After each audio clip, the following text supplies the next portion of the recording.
నమస్తే, welcome to cube TV. నేను miss హరిత.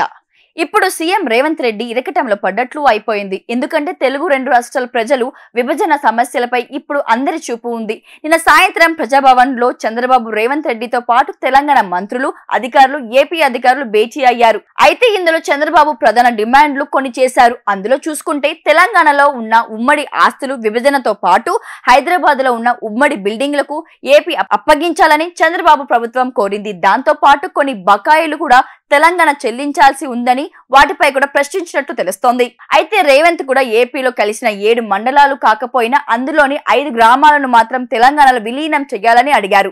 దానికి చంద్రబాబు సున్నితంగా తన చేతుల్లో లేదని తెలిపారు.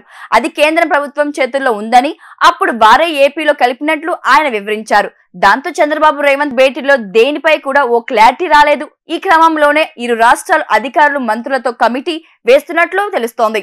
ఇదే ఇప్పుడు హాట్ టాపిక్ గా అవుతోంది. రేవంత్ రెడ్డి వాస్తవానికి చంద్రబాబు అడిగితే కాదనడు అని అంతా అనుకుంటున్నారు. ఎందుకంటే ఒకప్పుడు రాజకీయ గురువు, అంతేకాకుండా రేవంత్ కు రాజకీయ జీవితం ఇచ్చింది చంద్రబాబు. పైగా మొన్నటి వరకు కాంగ్రెస్ లో ఉన్నా సరే రేవంత్ కు అన్ని విధాలుగా సహకరించింది చంద్రబాబు. టీడీపీ మీడియా రేవంత్ కు సపోర్ట్ చేసింది కాబట్టి తనకు ఇంత చేసిన చంద్రబాబు కోరితే కాదనలేకపోతున్నారు రేవంత్. అలా అని చంద్రబాబు అడిగిన వాటికి ఒప్పుకుంటే మాత్రం తెలంగాణ ప్రజల దృష్టిలో విలన్ అయిపోతారు. బీఆర్ఎస్ ఓ రేంజ్ లో టార్గెట్ చేస్తుంది. ప్రతిపక్షాలు నానా రచ్చలు చేస్తున్నాయి కాబట్టి వాటి జోలికి పోకపోవడమే బెటర్ అని అనుకుంటున్నారు. ఇక చంద్రబాబు రేవంత్ అడిగిన వాటికి సహకరించడం గగనమే కావచ్చు. ఎందుకంటే చంద్రబాబు అడిగిన వాటిల్లో కొన్నిటికైనా ఒప్పుకుంటేనే రేవంత్ అడిగిన వాటికి ఏపీ సీఎం ఒప్పుకుంటారు. అలా కాదంటే మాత్రం ఇద్దరికి ఇబ్బందులు తప్పవు.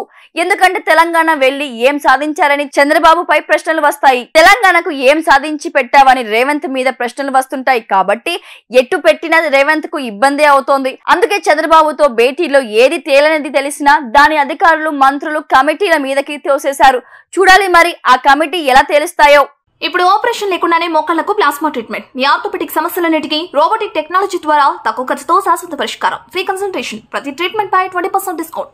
ఈ ఆఫర్ కొద్ది రోజులు మాత్రమే. త్వరపడండి. V9 hospitals 9281465842.